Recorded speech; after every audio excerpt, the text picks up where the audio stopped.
Fl-Awtorità għall-Bini u l-Kostruzzjoni għaddej proċess ta' diġitalizzazzjoni ta' sistemi u d-dokumenti tagħha. Fost id-dokumenti li qed jiġu diġitalizzati is-Site Responsibility Form, illi huwa dokument komuni li jintuża mill-periti. Dan il-proġett ta' diġitalizzazzjoni qed jitmexxa mid-Dipartiment tal-IT fil-BCA, illi rebaħ il-premju għall-aħjar tim għal mod kif qed imexxi dan il-proċess diġitali. Fl-attività tal-premjazzjoni, il-kap eżekuttiv tal-BCA Roderick Bonnici iddeskriva din is-sena ta' ħidma bħala waħda li ħallit marka fl-industrija tal-kostruzzjoni. Sema fost oħrajn il-ħidma li saret tal-liċenzjar tal-kuntratturi u l-bennija. Il-Perit Bonnici qal li għas-sena d-dieħla il-BCA ser ittelaq il-proċess li l-introduzzjoni tal-Skills Card għal min jaċċessa sit ta' kostruzzjoni u se jibqa' dej xogħol fuq l-ewwel kodiċi nazzjonali tal-bini u l-kostruzzjoni. Spjega li l-kodiċi għandhom iservu ta' linja gwida u eventwalment liġijiet għall-operaturi kollha fil-qasam tal-kostruzzjoni. L-Awtorità tal-Bini u l-Kostruzzjoni għandha pis kbir fuqha minħabba s-settur u diffikultajiet tas settur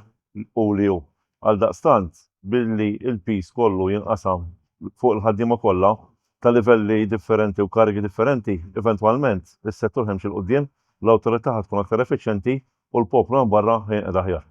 Il-Ministru għall-Ġustizzja u r-Riforma fis-settur tal-kostruzzjoni Jonathan Attard għalli l-BCA qiegħda tkompli tissaħħaħ mhux biss fid-daqs u fir-riżorsi tagħha, iżda wkoll fil-missjoni u fil-viżjoni tagħha li tkun awtorità serja, kredibbli u li taqdi l-bżonnijiet taċ-ċittadini. Fakkar fil-ħidma li saret f'Paċeville mill-BCA u fissira bħala eżempju ta' kif il-BCA tista' taħdem b'serjetà u effiċjenza meta tkun meħtieġa sabiex tipproteġi s-saħħa u l-ħajja taċ-ċittadini. Irrefera l-iskemi maħruġa mill-BCA u ħabbar li s-sena li ġejja ser ikunu introdotti skemi ġodda li jkomplu jsaħħu l-impenn tal-Gvern lejn sostenibilità u effiċjenza f'dan is-settur.